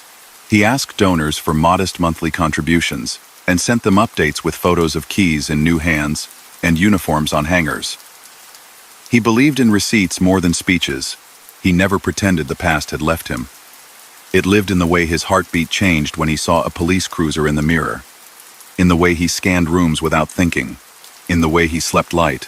He acknowledged that the habits that kept him alive in one life traveled with him into the next. He repurposed them. Surveillance became awareness. Caution became planning. Secrecy became discretion. He showed people that transformation often means moving skills from one column to another and then choosing carefully where to apply them. He had spent his early life proving he could move weight and manage chaos. He spent his later life proving he could move people and manage hope. The crimes were real, and he never minimized them. Multi-kilo purchases, distribution networks, across states, laundering proceeds through legitimate fronts, training crews, coordinating logistics, maintaining supply lines with foreign-born wholesalers whose own chains stretched into conflicts far beyond the neighborhood. The punishments were real too. Years in federal prisons, a life sentence later reduced, supervised release, the endless small humiliations of starting over with a record. The repair was daily and would always be unfinished. On nights when the house was quiet and the city hummed like a distant ocean, he would sit by the window and remember the boy with the tennis racket who had wanted a straight path and couldn't find one he trusted. He would think of how close he had come to disappearing entirely into a place with no sky. Then he would close the notebook, set an alarm, and get ready to rise early again, because the life he had built, this careful, steady, sometimes beautiful second act, depended on what he did tomorrow, as much as on everything he had already done. He woke before first light and walked his block alone, counting breaths, letting the cool air steady him. He liked the way a city sounds when most people are asleep, just tires whispering and a stray radio drifting from an upstairs window. Back home, he boiled water, filled a mug, and opened a notebook. He planned the day the way he used to plan routes, only now the destinations were schools, libraries, job centers, and small businesses that needed a push. He still believed in logistics. He just moved a different kind of weight: time, attention, guidance. He kept his calendar crowded on purpose. He knew idle hours invite bad choices, and he didn't pretend he was immune. He set a morning call with a principal who wanted him to speak at an assembly about choices and consequences without talking down to the kids. He penciled in an afternoon visit to a community college where a class on entrepreneurship had read his book. He flagged a city meeting about equity in the legal cannabis space. He squeezed in a podcast taping between stops because owning your channel means not waiting for someone else to tell your story. He drove with the radio low, and his mirrors set just so. Old habits don't leave, they get repurposed. He parked near the school and signed in at the office like any visitor. The principal shook his hand and led him to a gym that smelled like floor wax and fresh rubber. He stood at center court and told the truth. He said he had run a multi-state drug enterprise in the 1,980 seconds, that he had made millions by moving product fast and keeping tempers calm, that he had used properties and businesses as cover, that he had trained crews to work like a company. He said he had gone to prison, learned to read, fought a life sentence down to a term he could survive, and walked out determined to spend the rest of his years minimizing the damage he had helped cause. He didn't pretend the money hadn't dazzled him. He said the rush was short and the cost was long. He watched faces in the bleachers and kept going until he saw understanding land. A teacher asked about the stories linking his old supplier to politics. He kept the answer clean. He said the supplier who once sold to him at cut rates, Danilo Blandon, had become a government informant, that court transcripts and investigative reporting tied that network to Contra supporters from Nicaragua, that later official reviews found failures in oversight and judgment, and that those facts existed alongside the undeniable truth that people on his side of the equation made choices. He refused to bend the record into an easy villain narrative. Complexity didn't excuse him. It explained the currents he had swum in. At the community college, students wanted to talk business. He smiled and said the same rules apply whether you're selling T3 shirts or tacos. Know your costs, tell the truth about demand, keep your promises to customers, and build systems that work even when you're tired. He told them leadership isn't swagger, it's consistency. He warned them about predatory contracts and urged them to read every line twice. He spoke from hard experience and used examples that didn't glamorize his old life but did show how discipline and planning can be lifted out of a dark context and used for good. He arrived at the city meeting on time but sat in the last row. He listened to applicants describe the hurdles that kept them out of the legal cannabis market. High fees, scarce storefronts, landlords who refused to rent to anyone with a record, banks that wouldn't open accounts. When the chair opened the floor, he walked up and spoke softly. He said, "Equity isn't a slogan, it's a spreadsheet. If the fees are too high, the people you say you want won't make it to the starting line. If financing is impossible, the field tilts back toward the wealthy and the well-connected." He proposed simple fixes: lower barriers for those with qualifying histories, provide technical help through the licensing gauntlet, and require partnerships to include real ownership, not just a press release. He mentioned his own brand, and said he had chosen partners willing to tie community commitments to contracts. He kept the focus on the structure, not his name. The podcast studio was a spare room with foam on the walls and a folding table in the middle. He preferred it that way. He asked guests to talk about what they actually did each day, not just their highlight reels. A former rival came on one week, a person who had survived the same era from a different angle. They talked about how punishment had grown swift and heavy in the late 1980 seconds, how the crack divided by powder sentencing disparity had carved up neighborhoods, how some reforms had come too late to repair everything. They agreed that deterrence only works when opportunity stands close by. They swapped stories about coaches and barbers and aunties who kept kids afloat one weekend at a time. He liked the episodes that ended with contact info, internships, or a job offer teased out during the conversation. He wanted each show to leave something behind beyond applause. He watched culture recycle his era into art. Shows dramatized the trade. Films revisited the reporter who had traced a pipeline from his city to a war zone far away. He was asked whether he felt seen or used. He said both could be true. He was willing to consult when creators wanted accuracy, but he refused to bless any project that turned sorrow into spectacle. He reminded interviewers that entertainment can nudge memory into myth if you don't anchor it with dates and documents. He kept a folder of clippings, court filings, and lesson plans to bring to panels so he could steer conversations toward facts and away from easy legends. Setbacks still came. A distributor for his merchandise line missed payments. He didn't blow up the deal in public. He called, followed up in writing, and enforced the contract. He recovered stock and moved it himself through pop-ups and small retailers who kept their word.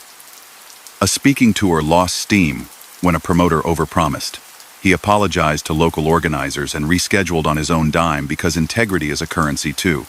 He had learned in the worst classroom that your name is either an asset or a liability, and that you decide which by the way you behave when things go wrong.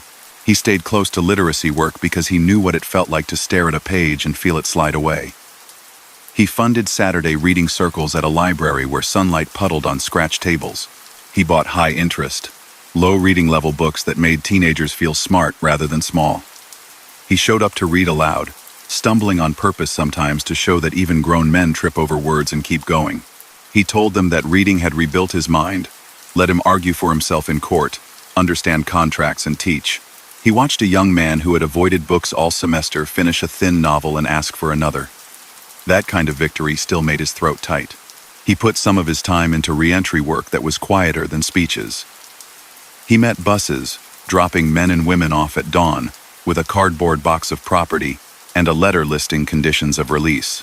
He brought coffee and a short checklist: ID appointment, benefits application, work clothes, phone, bus pass, a place to sleep for a week without owing anyone rent. He learned to navigate county offices and sat with clients until their numbers were called. He spoke up when rules seemed designed to trip people who were trying.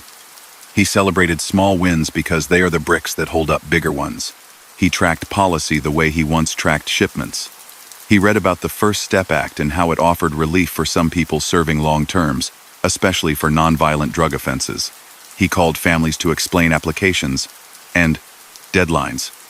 He wrote support letters for men he'd known inside, describing their work, growth, and plans. He cheered for them in his kitchen when a sentence reduction came through. And then he went back to work because one victory doesn't change a system by itself. He knew his name would always carry a double echo, a warning and a brand. He made peace with that. He leaned into the part that let him open doors for others. He partnered with a small manufacturing shop that needed interns and convinced them to pay trainees a living wage. He helped line up a class at the community college to match the job's skill needs. He checked on the placements weekly until the routine stuck.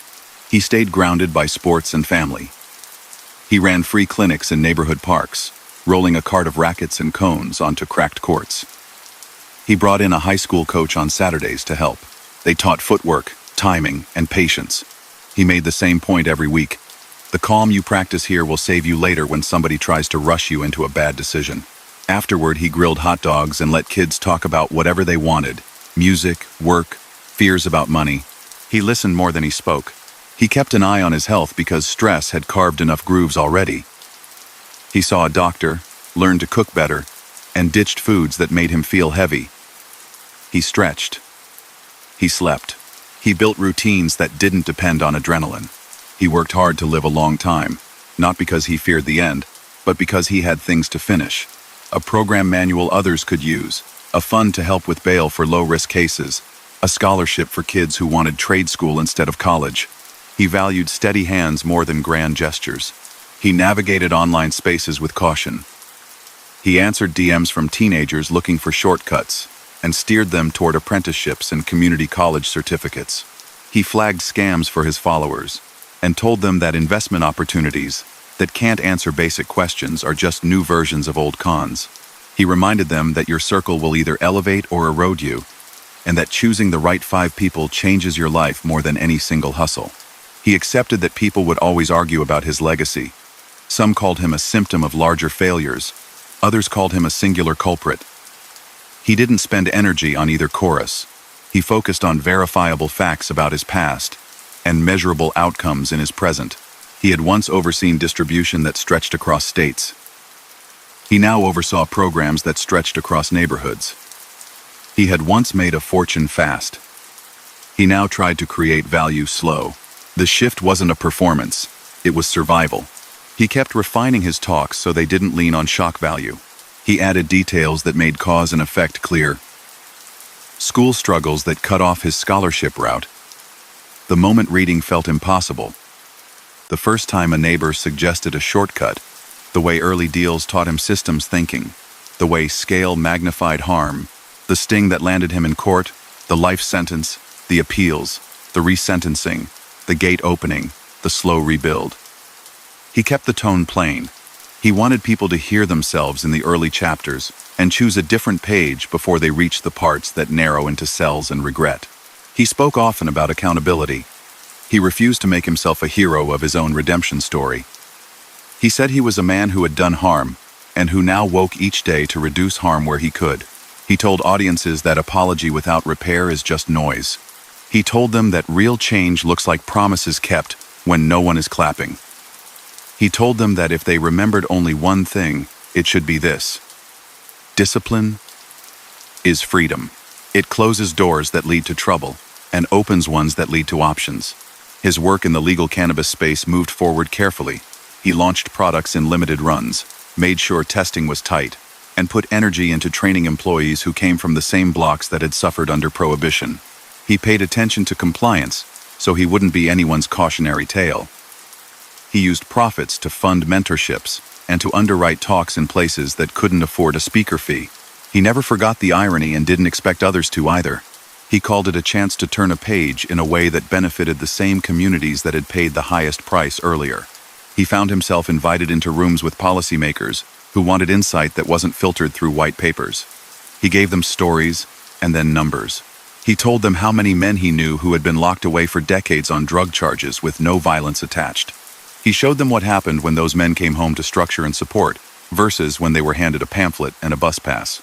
He advocated for incentives that let employers take a chance on applicants with records, for licensing reforms, for addiction treatment that met people where they were.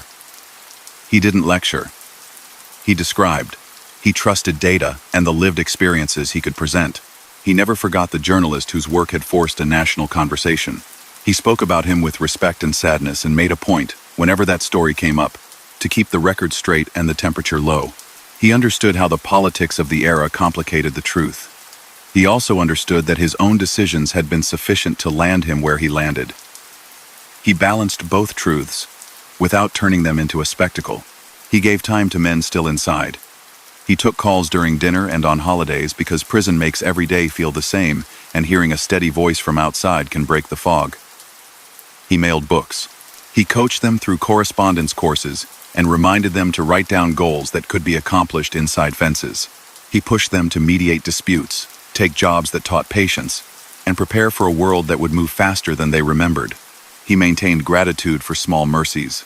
The first orange streak of sunrise when he finished a run, a text from a kid who had just passed a certification exam, a quiet Sunday at a park where old friends told stories, and a new baby slept through the noise.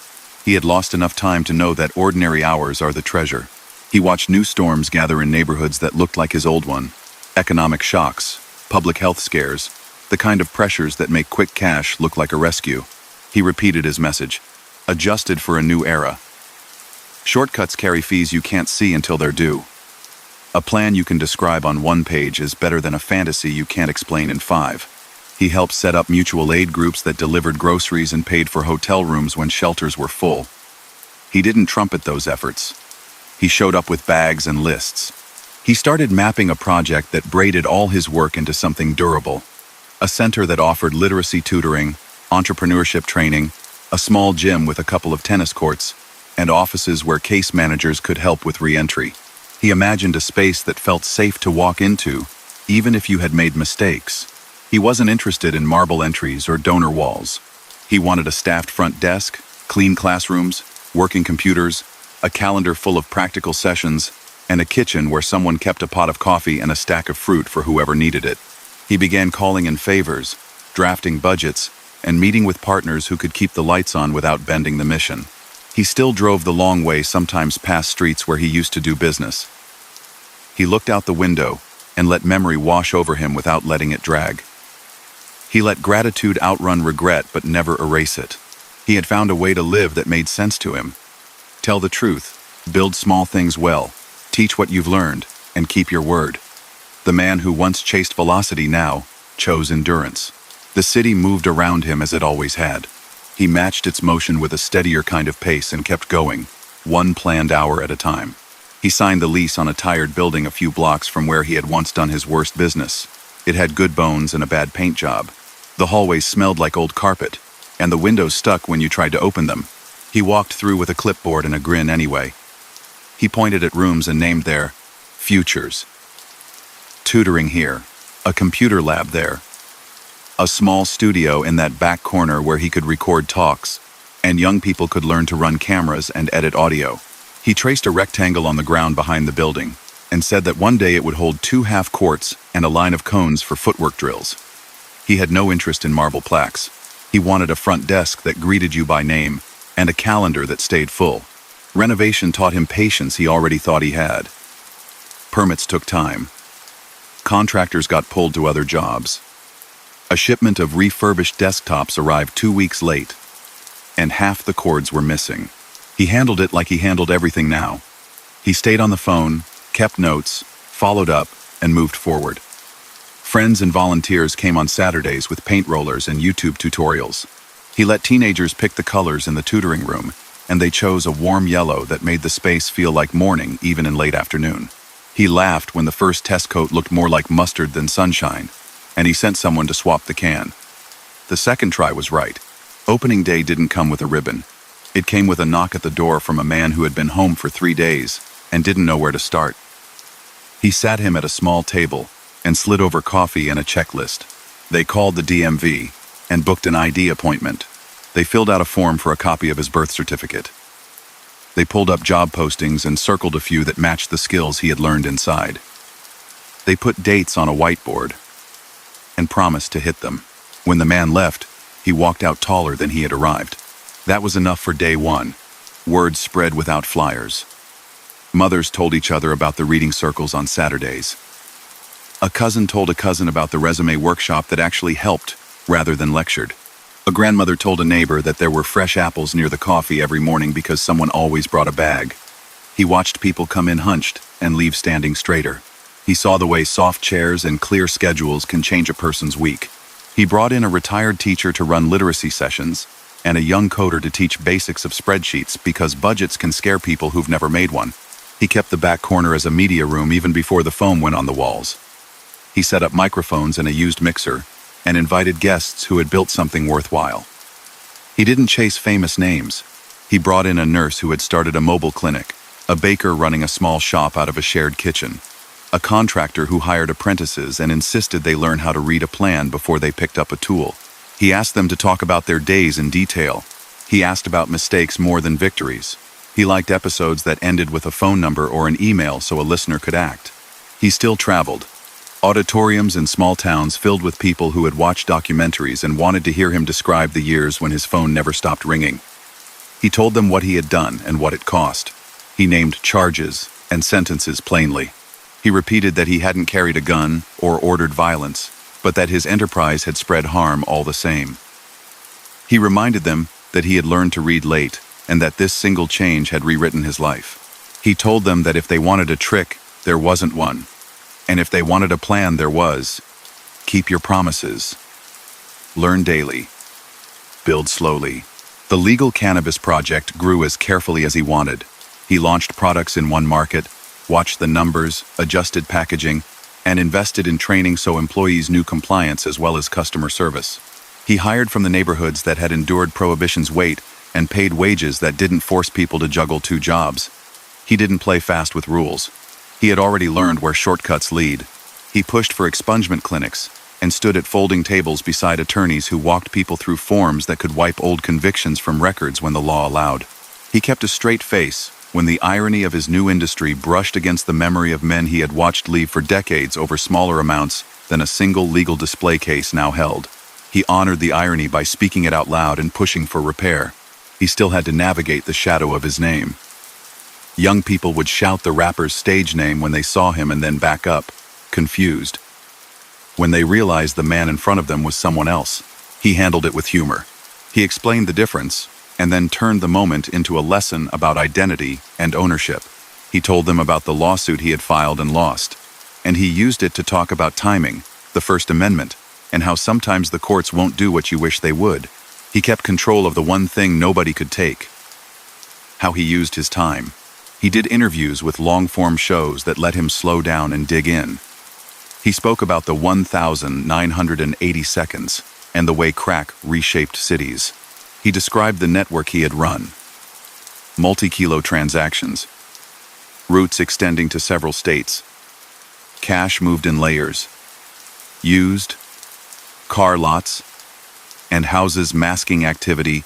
A supplier whose price advantage came from connections later tied to Contra supporters, a sting built around recorded calls and planned meetings, a trial where that supplier testified, a sentence of life that was later cut down. He refused to glamorize any piece of it. He gave the sequence, and then the impact, so listeners wouldn't mistake logistics for brilliance or money for success. He spent evenings at the center, closing up late after the last class. He liked the quiet after a full day. Whiteboard smudges, plastic chairs slightly askew, a half-empty coffee carafe. He thought about how different this felt from counting cash in rooms that hummed with tension even when everyone was smiling. He stood in the doorway and let gratitude settle in his chest. He had built a machine again. Only this time, the output was steadiness. He made time for the yard even without fences.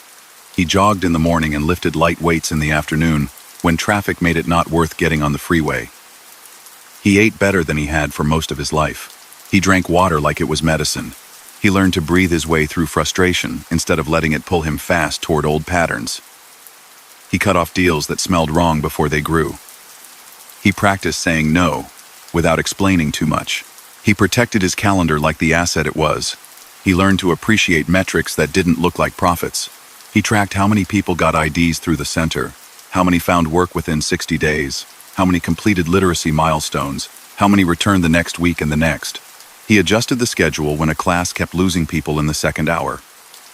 He brought in childcare on certain days, because parents kept leaving early. He put snacks on a cheap metal rack by the door, because a granola bar can buy another half hour of focus for someone who skipped lunch. He kept showing up at schools.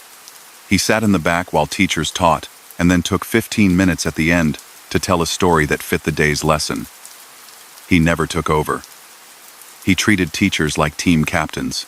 He asked what their kids needed and he tried to deliver it. Flash drives, headphones, a couple of used laptops, a map of community programs that didn't charge fees kids couldn't pay. He grew good at finding the person in a city office who would approve a request if someone just asked the right way. He said yes when he was invited to talk with lawmakers about re-entry and drug policy. He sat at long tables with pitchers of water and nameplates and listened first. When it was his turn, he described the shape of a day for someone just home. The bus rides, the line at the DMV, the stack of forms, the job application that stops cold when you check a box, the way one missed appointment can topple the week. He didn't shout. He aligned stories with data and asked for small changes that could move quickly. He knew sweeping reforms take years. He wanted pilot programs that could start next month. He still visited men inside when he could. He walked through gates with the posture of a man who knew both sides of the glass. He kept eye contact steady. He told them not to bet everything on a miracle. He told them to build a day that made sense inside, so they would know how to build a day that made sense outside.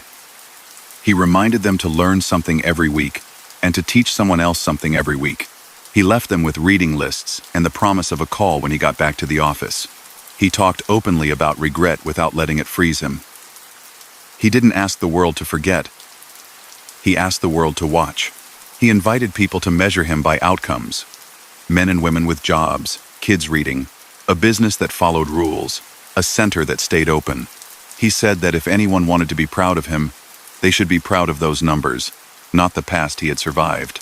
He found peace in repetition. He liked sweeping the floor before the doors opened. He liked turning on the coffee machine and writing the day's schedule on the whiteboard. He liked the way the building sounded at 9 in the morning when keyboards clicked and printers hummed and young voices filled the tutoring room.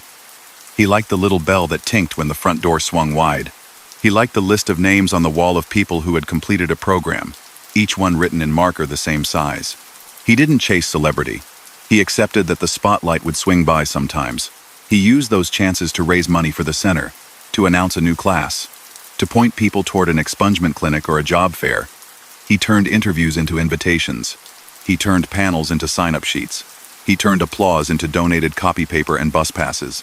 He never let go of the courts. He knew the law could change a life in an instant. He kept reading decisions and updates. He called lawyers when a case reminded him of someone inside who might benefit. He stayed in the details because that's where openings hide. He celebrated quietly at his desk when a motion landed right. He sent a text that just said, "It came through." He let families have the shouting and the tears. Then he returned to the stack of files because someone else was waiting. He took his car down old streets sometimes and let memory play without giving it the wheel.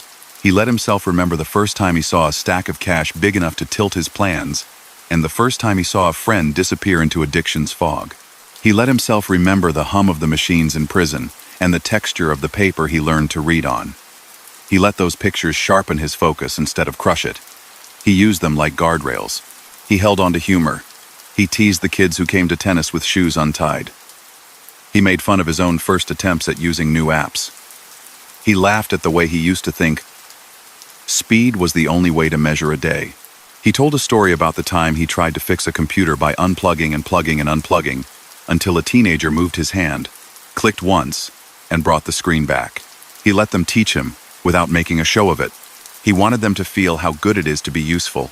He knew people would keep writing, filming, and debating the era that had made him. He stayed available to those who came in good faith and kept his distance from anyone chasing shock. He had no interest in being a prop. He wanted to be a resource. He brought dates, names, and documents. He kept his answers as clean as he could. He corrected mistakes without scolding. He thanked people who handled the story with care. He guarded his mornings fiercely because they set the tone for everything else. He didn't schedule calls before 9 unless they involved a classroom or a bus from the prison. He wrote lists by hand and crossed items off with a heavy line. He answered the hard emails first. He left easy wins for later in the day when energy dipped. He had learned how to manage his own moods, the way he once managed a schedule of deliveries. He treated discipline like a shelter. He never stopped saying the part people sometimes skip. His crimes were not victimless. Even without shootouts and headlines, his enterprise eroded trust, pulled people out of school and work, and sent ripples through homes he never saw. He repeated that truth because it kept him from painting nostalgia over what had been a harmful time. He made sure kids in classrooms heard it in his voice. He accepted the fact that some would never forgive him. He didn't argue. He understood that people carry losses that don't heal with time alone. He hoped that his current work at least kept others from being harmed in the same way. He kept the door open to anyone who wanted to walk in and talk. He let anger pass through the room without throwing it back. He kept water on the table and his shoulders loose. He looked at the center's calendar one night and smiled at how full it was. Literacy in the morning, resume help at lunch, a small business clinic in the afternoon, tennis drills at dusk. That was the rhythm he wanted to leave behind when he was gone. He thought about the boy with the racket who had wanted a straight path and had taken the crooked one instead. He thought about the man he had become and the tools he carried now. He put the marker back in its tray, turned off the lights, locked the door, and headed home, already thinking about tomorrow's list and the names he needed to call to keep this new machine humming for another day. Morning light slid across the desk and landed on a stack of folders labeled with names, not case numbers. The building had a hum at that hour, printers warming, doors clicking shut, a broom whisking in the hall. He liked being first in, flipping on lights, writing the day's plan on the whiteboard, checking that the coffee pot was full and the fruit bowl wasn't empty. The schedule filled the board in tidy lines. Literacy at 9, resume help at 11, a lunch talk from a small business owner, job interviews at 2, tennis drills at 5. He added a note at the bottom, call Miss Rivera about her son's internship, and underlined it because promises belonged at the top, even when they sat at the bottom. Anniversaries crept up quietly. A year had passed since the first knock at the door. He didn't throw a party, just invited people who had come through over the months to stop by if they had time. They arrived in pairs and threes, wearing uniforms from jobs they had landed or carrying toddlers on hips. A man who had come in with only a prison box and a letter now held a set of keys and a pay stub. He showed it with a shy smile, then tucked it away like a sacred thing. A young woman who had learned spreadsheets at the center carried cupcakes and asked whether she could teach a class next month. He said yes, and meant it, and pulled out the calendar to put her name in ink. Between handshakes and hugs, paperwork still needed doing. A grant application asked for numbers, so he counted what they had actually done. IDs replaced, records cleared where possible, GEDs passed, jobs started, jobs kept past 90 days, apprenticeships completed, kids moving from stumbling over sentences to finishing short books with pride. He put the numbers on the page and added a paragraph about what the numbers didn't show. The way a room changes when people believe the next hour won't collapse under them. A journalist stopped by with a recorder and careful questions. He asked for the origin story again, and the man gave it without embroidery.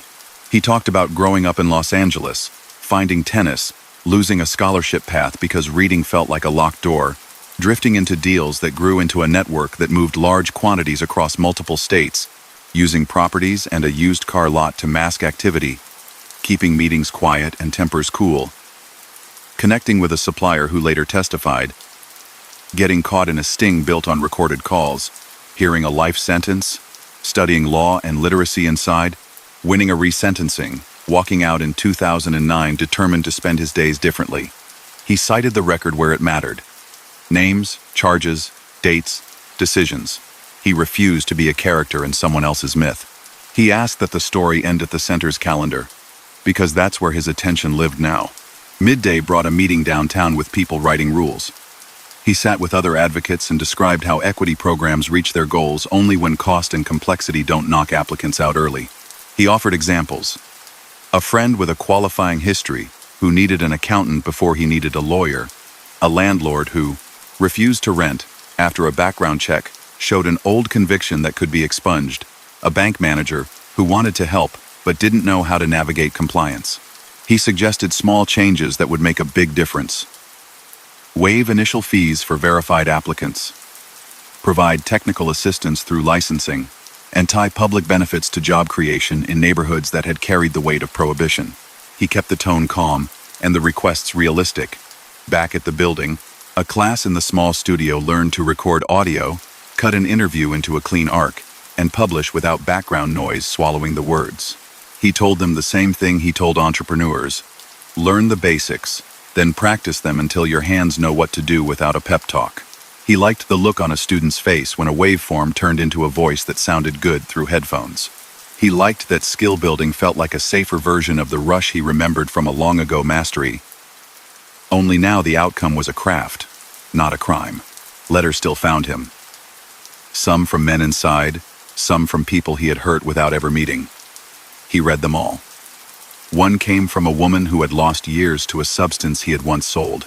She had found her way back, and she wrote to say that seeing him work in the open, daily, didn't erase anything, but did help her believe that change was possible, even for people who had fallen far. He wrote back without trying to polish the pain. He said her survival mattered more than his reputation. He thanked her for writing.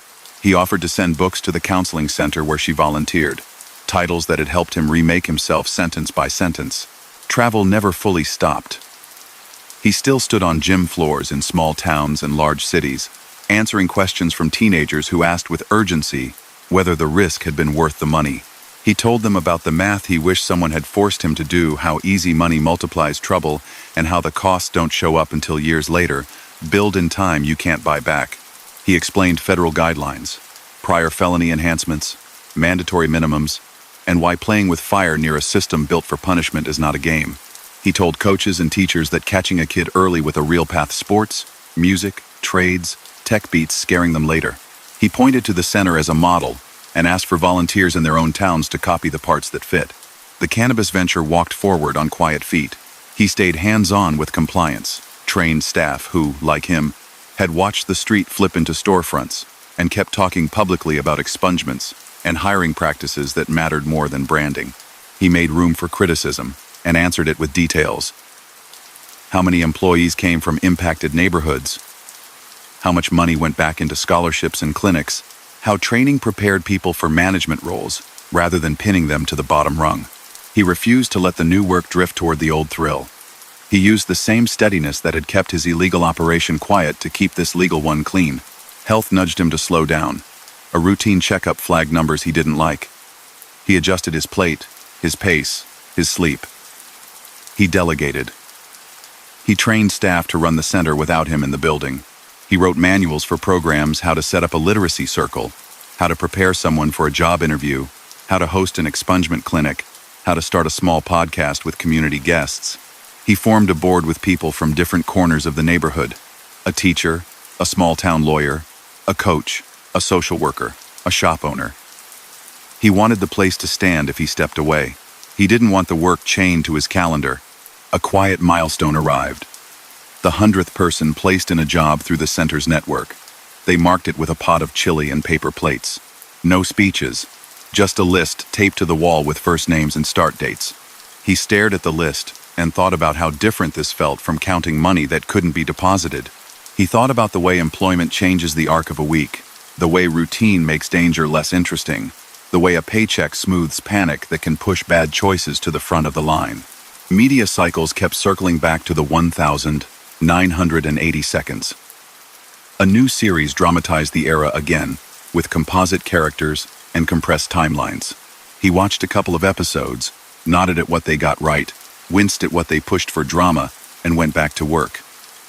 If a reporter called, he answered with care. He corrected details where they mattered, and he waved off arguments about inspiration and ownership that had burned through his timeline before. He had said what he had to say in court filings years ago. The law had spoken. He had work to do. He visited a high school where a teacher had built a curriculum around the economics of choices. They walked through supply chains, legal and illegal, and talked about how pricing, risk, enforcement, and opportunity affect behavior. He watched students connect dots between policy and personal decisions. He liked seeing curiosity win over cynicism for a period. He left a stack of his practical book in the office and asked the principal to give them to kids who stayed after class to ask more questions. An old teammate from the public courts found him one afternoon. They hadn't spoken in years. They hit balls on a cracked court and fell into easy silence between points. The friend asked whether he ever missed the old rush. He answered honestly. He missed the feeling of being good at something hard. Then he pointed at the building down the block and said he could get that same feeling from watching a teenager read a page clean for the first time or from watching a person keep a job past probation. Different fuel. Same fire. A slow evening brought a stack of appeals to review for men he still knew inside. The First Step Act had opened doors in some cases, and he had learned to spot opportunities like he used to spot open lanes in traffic. He wrote letters, gathered certificates, and sent packets to lawyers willing to file. He understood that the system moved carefully, sometimes too carefully, and that persistence mattered more than outrage in those settings. He kept the phone near in case a family called with news. A kid from the neighborhood stopped by the center with music on his mind. He had bars and bravado. He wanted advice on building a brand. The man listened, nodded, and then steered the talk to contracts, publishing, masters, and the rights people sign away when they're hungry for attention. He told the kid about trademarks and why paperwork beats shouting when names collide. He told him to find a lawyer who would explain every clause. He said fame feels like a favor until it isn't. The kid left with a list and a smile and a promise to bring back a draft before signing anything. Seasons turned. The program schedule became muscle memory. He still made room for surprises. A storm knocked out power one week, so they held class outside with notebooks and clipboards and stories told loud over traffic. A partner called last minute to say a job fair had extra slots, so they ran a shuttle and sent people with resumes saved to their phones. A librarian across town said her reading room had been too quiet, so he sent volunteers with a cart of books and a plan for a weekend circle. He traveled to see his mother more often. They sat in her living room with the TV low, and he told her about kids she had never met and men she had prayed for without knowing their names. She asked whether he was tired. He said he was, in the way people are when their work matters. She nodded, pleased, and told him to sleep. A call came one afternoon from a man who had once stood at the edge of his old world. They met in a diner with a waitress who called everyone honorable. The man had done his time and wanted to do what the center did in his own city. They sketched on napkins, a front desk, a schedule, partnerships with schools and employers, a small studio, a court out back if the lot allowed. He sent a manual and promised to visit. He liked the idea of the work traveling without his name stamped on the front. He kept his eyes open for grant opportunities that didn't twist the mission. He learned to write proposals that told the truth without jargon. He invited funders to visit on quiet days, not just when a camera crew could make a tidy montage. He showed them the spreadsheet and the fruit bowl. He asked for money for payroll and rent, because programs vanish when rent goes unpaid. He turned donors into volunteers when he could. He didn't want checks without faces. A line on his calendar read simply, "Visit Old Court." He kept that appointment. The public park still held the rectangle where he'd learned to keep his feet moving. He fed balls from a hopper and watched a girl with a stubborn forehand finally find the center of the racket and send one deep. She looked shocked, then proud. He clapped and made her do it again. When practice ended, he told them what the old coach had told him. Work your feet, not your excuses. On an ordinary Tuesday, news came that a man he had helped had been granted release. He put the phone down and sat quiet for a minute. He thought about steel doors and the smell of the yard after rain. He texted the family and asked what they needed for the first week. He made a list. He added it to the whiteboard. He drew a small star next to the name because some tasks deserve a small celebration even before they're complete. A young reporter asked him to sum up his legacy. He resisted the word. He said he had built two big things in his life: an illegal enterprise that made him rich and hurt people, and a legal network of programs that helped people steady their lives. He said the first ended with a sentence in a federal courtroom. The second would end when the doors didn't open anymore. He said people should judge him by which of those two machines ran the longest and did the most. As years collected, he kept shaping the center so it could survive him. He trained a director, then stepped back and watched. He learned to be a founder who lets go. He still came in early some mornings to sweep, to check printers, to greet people by name, to underline a note on the board. He didn't need to do those things. He liked to do them. They kept him honest. On the last evening of a long week, he stood in the doorway and looked at a room where tutoring tables were stacked. A schedule was smudged and rewritten, and a pair of tennis shoes waited by the door for tomorrow's drills. The city outside buzzed along its old routes. He felt the old pull of speed and the new strength of patience. He closed the door gently, locked it, and pocketed the keys. The work would be there in the morning, measured not in headlines or rumors, but in hours given, skills learned, doors opened, and the quiet way a life can turn when someone holds it steady long enough for change to take root. And so ends the story of Ricky Ross, a man whose empire was built on the edge of survival, ambition, and the streets that shaped him. His name became a symbol of both hustle and heartbreak, a reminder of how power can rise and fall in silence. If this story carried you through the night, leave a like. It truly motivates us to keep sharing the untold stories of those who built their own empires in the dark. Don't forget to subscribe and join the Silent Empires family for more tales from the shadows of history. Sleep well, my friend, and may the echoes of the past fade gently into your dreams.